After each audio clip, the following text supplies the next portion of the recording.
Hey, y'all, welcome back to the Late Night Vision Show. This is your favorite hog and predator hunting night vision and thermal optics show, hopefully. If there's others out there that are our competition, we wish them well, but we wish that their shows would be pulled from the air. No, we're just joking. Man, what a way to start the show. No, thank y'all for joining us. It is Thursday. Terrible guy. I know. It is Thursday. It's another episode. We've got an interesting topic, not a great topic, not a topic I love to talk about. It's important, but... Now that's not a great topic. Boy, everybody just It's not a great topic right because now. of the subject matter, but we're going to jump into it very soon. The voice that you hear, other than mine, Mr. Jason Robertson, owner of Outdoor Legacy and resident expert of all things night vision and thermal optics. Welcome back. What's going on? I'm a resident, all right. I don't know what I'm a resident of. Resident, when you say like a resident doctor, isn't that somebody that's like pretty much on probationary period because they're brand new? I think that's exactly. I think I'm probably on probation. That's you're on probation after saying this was not an interesting topic. So I'm going to go ahead and spill the beans. Not because people are already clicking Yeah, off, it's not that it's not interesting, but it's not. Yeah. Anyway, go ahead. Yeah, we're going to be talking about 2022 current gun control measures, legislation, bills, that sort of thing for here in the U.S. So we'll talk about that a little more. Guys, it is the middle of the summer. I don't know, maybe it's the middle, maybe it's past the middle. I hope we're on the tail end. Yeah, sure. Okay, we're past the middle. It's still the heat of the summer, but listen, we really hope that y'all have stuck around through the summer, through the podcast. We know that we've had a lot of reviews this can't even talk. Too excited. Excuse me. Too excited. A lot of reviews this summer and a lot of new optics coming. There are more reviews. So if that's what you like, man, hang tight. We are going to have more and more. If that's not what you like, we're trying to sprinkle in these kind of shows as much as we can. But there is just so much new stuff happening in the night vision and the thermal industry. Really excited about that. I'm just thinking there's 2 new night vision scopes coming. One's already out. It's the Sightmark Wraith 4K Mini 4-power. So it's a 4-power base mag. That optic's out. We've already got that in stock. iRay, Infraray, they just announced to the U.S. A new digital night vision scope. I cannot remember. I think it's a Bolt. I know it's in their Bolt platform. I think they're calling it a Bolt. I can't remember. They just announced that. That's going to be digital night vision, $14.99. So not just thermal. While it's mostly thermal, there are some night vision optics that are popping up in there. So we'll be talking about those on the show as well. Hey, somebody asked this question, so I'm going to go ahead and say it. Somebody left a comment and they said, hey, I got this great idea. Y'all ought to compare some of these different optics and tell us which one's your favorite. I was like, hey, we do that every year.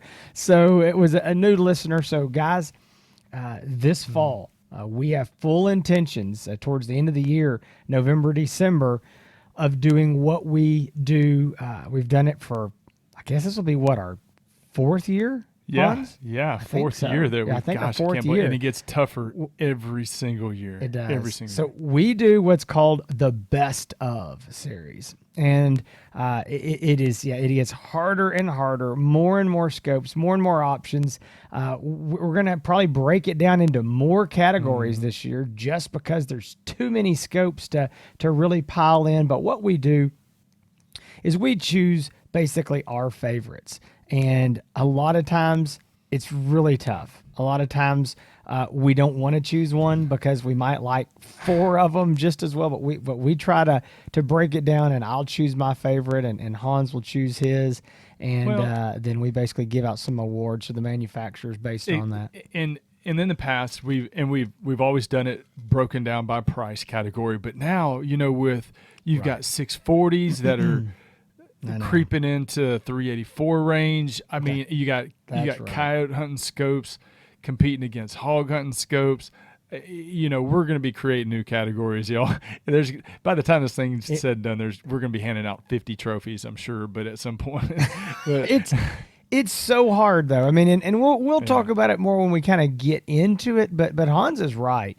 I mean, when you take a price category that used to have 4 scopes, and now there's probably 16, 18 scopes, exactly. And you've got 640s, 384s, laser rangefinders, no laser rangefinders. I mean, 1.5 power base mag, 4 power base mag. It's just, it's hard to really start comparing all those and choosing a favorite because they all have different uses. So I don't know. We've got ourselves into this, so we're going to figure out a way. We have to break this down into some more categories. I don't know. It's like a bad relationship. You get in it, you don't know how to get out of it. That's how the best of show. Exactly. We don't know how to stop and not do it anymore. So we're going to keep it. We're in it. But I do want to say something. So I had a guy email the other day, and he said, "Man, I love those every year. I'm looking for a new scope." And he said, "I'm not going to buy anything until y'all do that." And I was like, hold up. We're not going to do that until November, December. It might even run into January. And there's really no reason. If you want something, don't wait to see that show and then buy it. There can also be new optics that haven't been out long enough, maybe that we don't even include them in there because they just came out or whatever. Guys, if you're interested in something, give us a call now. I mean, talk to Hans and I. You can call us at Outdoor Legacy, 877-350-1818, and we will be glad to basically give you that best of, per se, one-on-one. I mean, we can talk to you. And here's the thing. We're going to be able to rule out 3/4 of the scopes. When you tell us what you're doing and what your budget is and shooting range, we don't have to talk about all the scopes that, really don't interest you. But I just want you to know, don't feel like you got to wait for that. If you're looking for something, you want to know what to buy, you're ready, you want to go hunting this fall, call us. We are glad to help, and we would love to have you. We would. Yeah, you can do that. You can find all our optics at outdoorlegacygear.com. You can call and talk to us, 877-350-1818. You want to know what compares to what, and like Jason said, we can narrow it down pretty quick, but give us a call. You can talk to me. I'd be glad to help you. But let's jump into this, man. Right. This is, like I said before, these topics are not fun for me because it stresses me out. We're going to be talking about gun control legislation, which is always surrounded by a very, very tragic event. Jason, you and I do these shows seems like a couple times a year. And it always coordinates with a mass, what they call a mass shooting or just a terrible event. As we all know, the event that triggered this latest round of I guess, action would be the school shooting in Uvalde. Gosh, man, it just, as a parent, Jason and I, we both have 2 kids. My kids go to public schools, and it's a scary thing, man. You think that, this will never happen in my town, or, my town's too small. We live in a small town, but man, size of town really doesn't matter. Size of school, it's not a big city problem or what you call an urban problem. It is a society problem. That's right. And so we are talking about that, which, like, again, always stresses me out, makes me nervous, because we're talking about gun control legislation. We're talking about violence against children, and we all want to find ways to avoid that. But let's jump into it, Jason. We got a couple different pieces of legislation we're going to be looking at today. Yeah, so the first thing that was passed that was supposed to be, in, I don't know, I'm trying to find the right word, but because of the Uvalde shooting, was this, it's called the Bipartisan Safer Communities Act. And in reality, I think this piece of legislation is going to do absolutely nothing to stop those kind of things. And that's the problem. That's what always gets to me, is that we think more laws are going to solve the problem, but most of the laws that are passed in these kind of things really do nothing to address the real issue. But this was a bipartisan between the Republicans and the Democrats, a bill that was passed. This is signed into law. And I've just got a few things, Hans. I'm just going to go over a little bit of this. These are some, high points from it. Again, this is law. This is not something that is, has to go through one of the other chambers of Congress. This has been passed. President Biden signed it in. So 18 to 21-year-olds now can have a longer than the 3-day waiting period to purchase a firearm. There's some, I read up on, and this is, guys, this is what gripes me about all this stuff. You have to have a law degree to understand it. Yeah. I mean, it's not like stop at a stop sign. It is way more, and y'all know that. It's way more confusing. It's bogged down with legalese, and it's intentionally confusing, if you ask me. And I hate this about all these bills, not even just gun control, but everything. IRS. So it is confusing, but Tax law. Yeah, IRS looks to me like, that's exactly. I don't want you to know. Looks to me like it's going to extend the waiting period out to 10 days. Could be 12 days, including weekends. It's a little confusing, but again, 18 to 21-year-olds, it does extend that waiting period. One thing that they were, that's been a mantra we've been hearing for a while is these red flag laws. And basically it's, hey, we knew this guy was crazy, but he didn't have a record. He should have never been able to buy these firearms, but he went out and did it. And with these red flag laws, the claim is, well, now when somebody has a credible threat, then a judge can remove this person's ability to possess or purchase a firearm. And so, again, I mean, I think we're preaching to the choir here, guys. But number one, I don't think that the crazy guy who's going to go shoot up a bunch of people is concerned about one more law that says he cannot own these. I mean, he's already going to go commit mass murder. I don't know that one more law is going to stop him, but he's not, but with this, now the dangerous part of this is the abuse. Okay. I mean, if this was a perfect world, and it really was a perfect world, well, we wouldn't have this if it was a perfect world. But if it was, we would say, hey, this isn't a bad law because we can take the crazy people and make sure they can't go buy a gun. But we know it's not a perfect world. And this is ripe for abuse.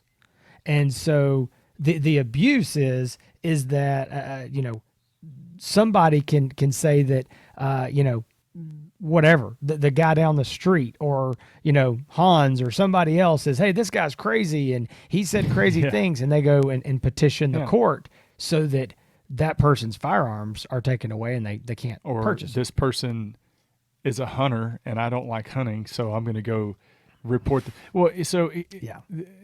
Talking about politics, and I get addicted to me, politics is like a sport and watching, and I consume so much news, especially it's like WWE. Yeah. It's all fake and you don't know what to believe. Yeah, exactly. So during election seasons and cycles too, I immerse myself in politics and watching and doing all that. But at times I just got to step away because I get so aggravated and so angry. And this is one of these times with this Safer Better Community Act or whatever it's called, Safer Communities Act. The reason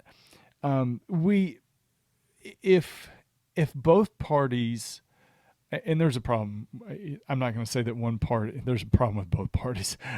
Amen. But if we were really negotiating laws with the best intentions possible to help a problem, I think a lot of people, if they had more trust in lawmakers, would feel a lot more comfortable with it. But ultimately, we know what the goal, and here's the thing, it's like we know what the goal of one party is. There's no, they haven't hit it. If they have, they haven't hit it very well. But we know that one party, their ultimate goal is no firearms are legal at all. That's their playbook. That's what they're trying to. Except for them. Exactly right. So we know that is what they're trying, and that's what they're aiming for. And we know every time. I mean, Jason, if you and I, two rednecks from East Texas, can see the writing on the wall, we know that the lawmakers that do this, the Republican lawmakers that do this for a living, this is their career, they know the angle that the Democrats are working, and the angle is ultimate, guns taken off the street or everywhere, taken out everywhere. So confiscation. That's been on the table and talked about too. So when we have these events, instead of being able to mourn and really look at the root problem of this, you have a party that jumps and seizes on opportunity. And we've said this in the past, don't let any crisis go to a good crisis go to waste. Yeah. This is an opportunity. It's always an opportunity to chip away at the Second Amendment. And they know they can't get it all in one piece, but they know they can chip away at it. And in most of the cases in the past, they have been largely unsuccessful. This one passed. The Safer Community Act passed, and it is true, with bipartisan support. 10 Republicans voted for it. Now, you have both sides saying, positioning themselves, saying we got exactly what we wanted, which the Democrats didn't get exactly what they wanted. But the goal of the 10 Republicans were to go back to their constituents and say, see, we did something. We care about him. We care about schools, we care about kids, and we did something about this. So breaking down this law, Jason, like you said, there's a lot of legalese and a lot of things that really, the red flag laws, like you talked about, which are a slippery slope of, where does it stop? What, at what point can a law like this be taken and just, taken to an extreme, like it's done in California and New York with some of the laws that they pass over there that make it, they just had a law in New York that went to the Supreme Court and it was turned down by the Supreme Court that made it basically impossible to get and have a firearm because of all of the permits that you had to have. You had to have, all this written documentation from, I guess, law enforcement people saying that you were fit and well enough to have it. It was, Jason, the hurdles to even get and purchase and possess a firearm were so crazy that the Supreme Court said, no, this is blatant, obstruction of trying to, have access to the Second Amendment. So again, we know what the end game is. I'm going to talk about Texas politics because Jason and I are in Texas. John Cornyn, one of the senators that voted for this, he was the leader of this, y'all. I was going to say, he was helping to write the legislation. Yeah, my understanding. I mean, he wasn't just a voter. He was the top Republican representative of this bill, and then along with one of the Democrats that were the top ones that were designing this bill. He has had some pretty tough elections in the past, and I'm done. I don't. I mean, yeah, right. Jason, you could be running against him in a primary, and I'd even vote for you. If that tells you how bad. That's pretty. That's saying a lot. I mean, that's saying if you would vote for me, that's a lot. It kind of it shows you how much politics goes into play here. Red flag laws is one part of it. The Republicans keep talking about the mental health aspect of this, which it's like, what does that even mean?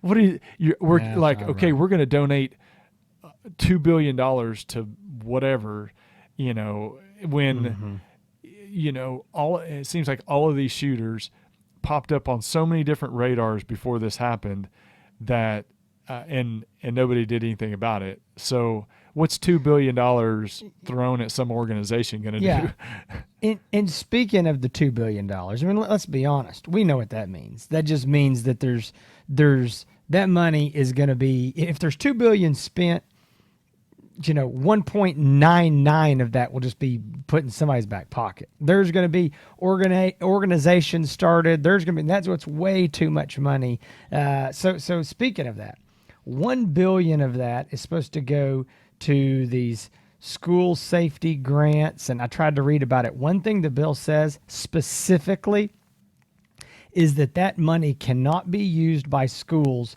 for any type of dangerous weapon training.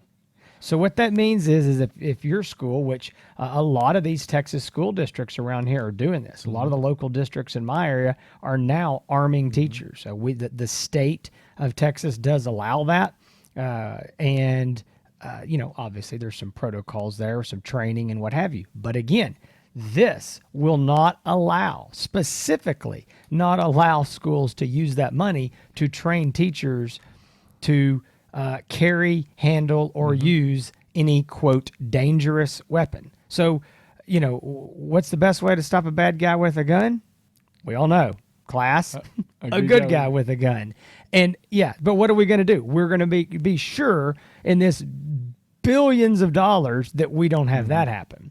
And again, we're all about training. I don't want, if a teacher's going to be in there with a gun, she needs to know how to use it. He, she, whatever. They need to know how to use it, especially around people. I mean, a crowd of children and whatever. So I'm all for training these teachers, but can't spend that money on that. Then the other $1 billion was for mental health something or another. I don't even know. I mean, I'm reading it. I'm like, I don't even know what they're going to do with this money. They're going to. I can tell you, it's going to be blown, and it's just when they talk about. To me, I feel like this, and I don't know this for true, but when a bill or a law or something talks about all this money that they're investing in something, to me that seems like that's going into some lobbyist firm or some. It seems like all the money in Washington gets recycled. So the government gives it to the government gives it to organizations that again funnel it back up into Washington and to the politicians.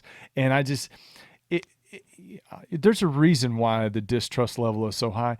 And y'all, we know. I mean, if you watch this show regularly, it's probably because you. We are all like-minded, so I don't think we're offending anybody in this. But I have two family members that work in a school that carry in school. They're, I guess, you have to be designated and trained and all that, but they carry in the school, and I trust them more around my kids with a firearm. And if there was an issue, them jumping in and doing what they could, more than what we kind of saw out of the Uvalde Police Department. And I hate to say that because I know, law enforcement are just heroes. I mean, and they've always been a hero of mine. But to see what we saw in Uvalde with the police department, there was somebody was talking. And they said, all these signs, Jason, where it's like you go into a restaurant, they say no carry, and it's got this code. And if you see this code, you can't carry in there or in some school function, whatever. The guy's like, well, let me back up. Jason, do you remember the young man in Ohio? He's a 22-year-old kid. Ohio, I think it's Ohio, just passed a right to carry. So anybody could own or conceal and carry. I think it was Ohio or Indiana, one of those two. Are you talking about the kid at the mall? Yeah, that state just passed. Yeah, I don't know. What state the state just passed the right to carry or whatever, where anybody could carry without getting permits. Was it a constitutional carry? Yeah, that's what I was trying to. Constitutional carry, and took out a guy, in 10, 15 seconds. It was unbelievable. Hey, I wish we'd. If I'd known you were going to talk about it, we'd look that kid up. I mean. Kudos to him. He did so, and I'm going to go rabbit trail real quick. That's the kind of person we need to know his name, not the last shooter's name. I mean, we need to know that's right. To me, those are the heroes that the media ought to be blasting for weeks and talking about. Why not make as big a deal out of that and say, wow, this is amazing. Look what this guy did to stop what could have been potentially lots of people dead. This is why we need more firearms. Let's make this guy the hero. But instead, they do it to some kid who, that gripes me so much is that these shooters, these murderers are the people that become famous. And again, we can get into that. That's why they keep doing it, because they get all over the reason news. why I brought up that young man, that young man hero from whatever state he's from. By the end of the show, Jason will look it up for me, because now I think it's Ohio. I think it's Indiana. I'm going to look. So he carried his, I believe, if I remember correctly, that mall basically is one of those, you cannot carry a firearm in here, written everywhere, but he carried his firearm in there. From what I'm hearing from everybody and all the, these people that are heavily involved in the Second Amendment community, they're like, carry everywhere you go. Who cares if Applebee's has a sign on their door that says "Don't bring your pistol in here"? Because if somebody goes up and shoots up a restaurant and you're carrying and you're able to, to take care of the situation, who cares if you get in trouble for carrying your weapon into the, Chili's, whatever it is. Okay, hold on. I want to be a little careful here before Hans is passing out advice. Don't take it into government buildings. Yeah, exactly. In some states, and I mean, there's a couple different things here. It could be, and every state has probably got different rules on this. In Texas, you've got to have certain signage. Yeah. And they call it like a 30-06. Now they might have changed the number on that. It was 30.06. I mean, it was this sign that had to be a certain font, a certain size. I mean, everybody saw it. You knew what it was. And a concealed carry holder had to legally follow that. Now, if I just went up there and put a sign on the front of my door that said no guns or whatever, you can't carry, that wasn't legal. Now, however, that business still has private property rights. So if they somehow, some way, I don't know how they would know, but if they knew you were actually carrying, they could ask you to leave, and they had the legal right to do so. And it could be, trespassing at that point. But hey, your mall shooter deal. So it is Indiana. Okay. All right. And I'm trying to, here we go. The armed civilian was identified as 22-year-old. Oh gosh, I don't want to mess his name up. Elisha, Elisjsha. Elisha, that's what I'm going with. Dickin. Yeah. Elijah? It just looks But they call him, they call him from Eli. the Bible. Yeah, that's what I would. Yeah. Eli. I don't know why. That extra, so the J in there messed me up. Yeah, Eli Dickin. So yeah, it is Indiana. He's 22 years old. Funny, we're calling him a kid. Just shows you how old we are. We're twice his age.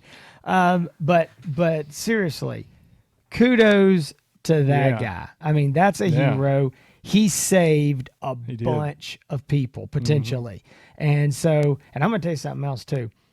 If you haven't done it, go look this kid up. Go look at the details of how far away he was when he shot and how many times he hit him, including his first shot. Oh, it was. I'm telling you crazy. What, I would not want to get into a shooting match competition with this guy. No way I could do it. I mean, he was fantastic. And that tells you the importance of practicing with your sidearm. And I'm terrible at that. I hate shooting pistols.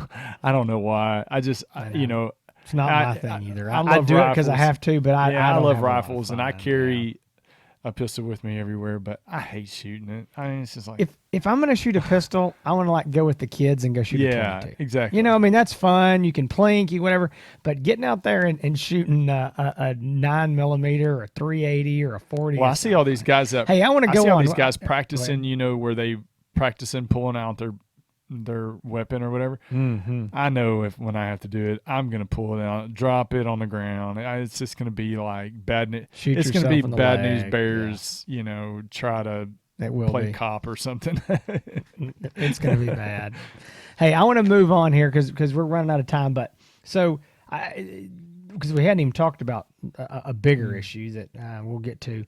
So in this Safer Communities Act, I know I mentioned this, but this red flag law, that's the real scary part to me, because again, once this gets, someone's made this claim against you, you don't go to a jury trial. It goes before a judge. And we don't have to have a beyond a reasonable doubt. That's not required anymore. It's clear and convincing evidence, or the preponderance of the evidence. It's a much lighter requirement.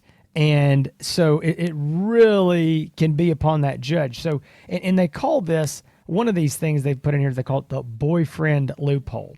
So let's say that somebody is married and there's been domestic abuse in that marriage. There are some laws that were in place that would allow that person to, have the firearms taken away or not be able to purchase them or whatever. Well, this boyfriend loophole is for all the people who aren't actually legally married. So whether it's, again, a boyfriend, a live-in, or whatever it is in that relationship. And what the problem that I have with this is now we are allowing the courts to decide what this domestic relationship is. So somebody went on a date one time. I mean, is that your boyfriend? Or do you have to go on 3 dates? Or do you have to, how does this work? I have no idea. I'm an old married man. I don't know. But the problem is we don't know.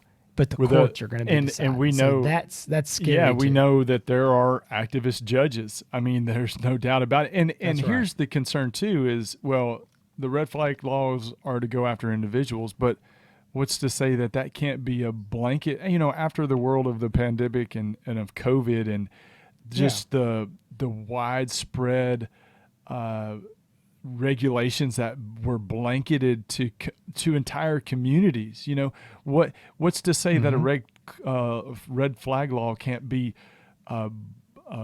blanketly I don't know what that means, or just blanket, just extended. I don't know what the word is, but blanketly. just where a segment of the population or a group of people or a community, hey, this community has high gun crime, so we're just going to red flag law everybody in this community.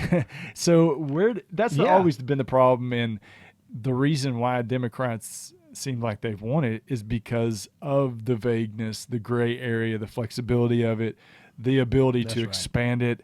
Under these emergency orders, which is where we got a lot of the COVID regulations, and this video is going to be so flagged on YouTube. I'm just dreading it at this point. I know. Every time I say dreading, COVID, I'm just dreading exactly. it. But these blanket regulations that are going out, that's how shady politicians operate. And it's these weird blanket laws that can be expanded. And anyway, so you want to talk about the other one? Yeah, I want to jump into one more here before we wrap this up. And guys, listen, we know this has all been regurgitated in the news. We know that we're not bringing anything new to the table, but we're just talking. We're just two East Texas boys. We're talking to, imagine, mostly like-minded people. It's just a conversation. So I don't want you to feel like, well, I didn't learn anything. Well, we're not necessarily claiming to bring anything new on this show. We just want to talk about it. We want to keep it in the forefront of everyone's minds, as we get closer to election time. We need to remember this. We need to remember the Democrats that are voting for this. We need to remember the Republicans that are voting for this. When there's new candidates coming in primaries, we need to find out what their stance is on the Second Amendment, and not just say, "I support the Second Amendment." Well, that's vague. I mean, Joe Biden says that. Yeah. I mean, so we need to find out. And I'm serious. I think that's going to be my takeaway. And maybe we're wrapping this here before we're done. But to me, that's the takeaway, that we need to know when these politicians who work for us, that we're electing, we need to know what that means. What do you actually, when you say I support the Second Amendment, how far does that go and how far does it not go? Yeah, as long as you're carrying a musket, I want to talk about I'm okay with that. Yeah, exactly. Hey, let's talk about that here in just a second. We wrap this. We don't have to go long on this, but the House did pass the assault weapons ban of 2022. There were 2 Republicans, one from New York, one from Pennsylvania, that crossed over to vote for this. And this is a horrendous joke of a bill. And if you want to see what the Democrats really want, all you got to do is look at this bill. I'm surprised they didn't put more into it. It's not expected to have a chance to pass the Senate. Guys, this is important. And what I mean by this is why we voting, even in these midterms, they're so important. Because if we can allow them, the Democrats, to get full control, we're in big trouble. I mean, that's how they get these terrible laws passed that go way beyond this safer communities. So this assault weapons ban, basically, in a nutshell, I opened the actual bill and I started reading it, and I got so confused because there's all this, you know, how they, I don't know what that's called. You do it in a research paper. It's like A, B, 1, 2, 3, C, and it just stretches down. Yeah, you know, like the hierarchy of, it's so confusing. You can't follow it. This is what it boils down to. That's the point, though. That's why bills are 2,000 pages long. It's exactly the point. Yeah, that's right. So what it was is it basically, they claim if you own it, it doesn't affect you. You already own these things, it doesn't affect you. They redefined what they're calling high capacity. High capacity is, I believe, in this bill, 15 rounds or more. Anything that is semi-automatic and can accept a high capacity, by their standard, high capacity magazine, or has all this other goofy stuff. A pistol grip, a collapsible stock, a barrel shroud, a threaded barrel, which that's I mean, people have that nowadays with suppressors. And then they always have to put this one. I love it. I love it when they put this in there. It was in the old 1994 assault weapon ban. It's the grenade launchers, because those are so common and they're so dangerous. We all have these grenade launchers. So if you, it's just, anyway, I can't. I'm serious. That's one of like the 5 or 6 things. One of them is a grenade. I mean, that does sound cool to go hog hunting with. I'm not gonna lie. I mean, it sounds cool, but who's got a grenade launcher? Better question: who's got a grenade? Even if I knew who had a grenade launcher, I wouldn't even tell you. It would. I don't. Yeah, I don't care. I hope you got a grenade launcher. Yeah. So anyway, it's a very, very screwed up bill. It basically bans braces that we use on the pistols, like the AR-15 pistols Hans and I use. It bans all of that. The braces are gone. All those are short barrel rifles, all that stuff. So hopefully this is is not expected to have any kind of chance in the Senate. But again, this is one of those things where elections have consequences, and it could pass if later on down the road, depending on what the next election chipping holds. away, man. So it's just chipping away. And what this is gives them the ability to say, well, we've done this once, we can do it again. And it is, and it's a long game for them, and just taking little pieces away from the Second Amendment as possible is the goal. So. Yeah, vote. Vote like your Second Amendment. So it depends on it. Yeah. So at the end of the day, this is my opinion. Take this for what it's worth. I think the takeaway here is kind of what I just said. You need to find out who you're voting for, what they really believe. Voting's important. And I know, guys, election day, a lot of times we get out there and then we're busy that day and we got to run errands, and oh my gosh, I'm coming home from work and I forgot to vote. Go. We got to vote. We got to make sure that we stay there at the polls, and we've got to stay engaged. I mean, not just you, your wife. If you got kids that are old enough to vote, they need to vote. I mean, this is we need, because that's one thing that the opposition is good at, and that's rallying people and getting them to the polls, whether they got to bus them in there or whatever. I mean, we've got to get to the polls as well. And I'm going to tell you, this is the last thing for me, and this is important. These elections need to start with your local elections, your local elected officials, whether that's local judges, whether it is your sheriff. Hey, that is a big deal. What about school board? Whoever thought that, I've got to be school board. Goodness gracious. Yeah. I didn't know that they all turned into, run by communists. Yeah. I didn't know I need to go vote for scope or a school board. So yeah, it's crazy. It's true. You've got to start locally. And there's some of these good sheriffs out here. We've got some of them in Texas that, and I know y'all have got some in other states as well. They're like, listen, the state can say what they want to do. The feds can say what they want. I will not enforce it. They can come drag me out of here, but I've got an oath to the Constitution. I am not going to do this. And so that's really, really important because, guys, I'm going to tell you this. No offense, but while there's a lot of good law enforcement, there is a lot of sheriffs, police chiefs, individual cops and deputies that they're not on our side, and that's not a broad brush. I'm just saying there are some. And again, some of these guys are elected. We have the choice, and it matters. And in a lot of cities, the police chief is put in place by, say, the city council. Again, important election. So we've got to make sure that we start locally at home with, the right people in there that will support our constitutional rights, and then go out from there all the way to the state level and national level. So that's our 2 cents. I wish we had all the solutions and the answers, but we just wanted to talk about it. We know it's been a big hubbub in the media recently, and we wanted to bring it up, talk about it on the show. Hey, call us if you want to buy a scope.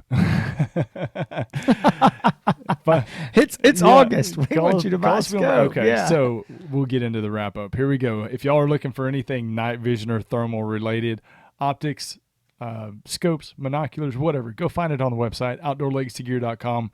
Give us a call, 877-350-1818. If you got a question about a scope, trying to make a decision, you can talk to me. Give us a call. I'd love to talk to you. You can find Jason over on YouTube, on Instagram, and on Facebook at Outdoor Legacy Gear. You can find me on Instagram and on YouTube at Hans ETX, HANSETX. You can find all of our past episodes on the latenightvision.show.com, all 222 prior episodes before this one. And we look forward to bringing you many, many more down the road. We got a lot of optic reviews, again, still to come. Still got some new scopes that need to be released, so excited about showing some video from those. But thank you for tuning in every week, and thank you for sitting with us for the last 45 minutes as we've ranted about politics, which that's always a rant. Exactly. All right, guys. We appreciate you. Appreciate your support. Check back. Again, if you're looking for the scope reviews, they're not hard to find on this channel. Just go to YouTube and click on the Late Night Vision Show, and you're going to see mostly scope reviews for the last 12 months, and there will be more to come. So we look forward to seeing y'all again next week. Between now and then, y'all stay safe in the fields. Keep making those bacon pancakes.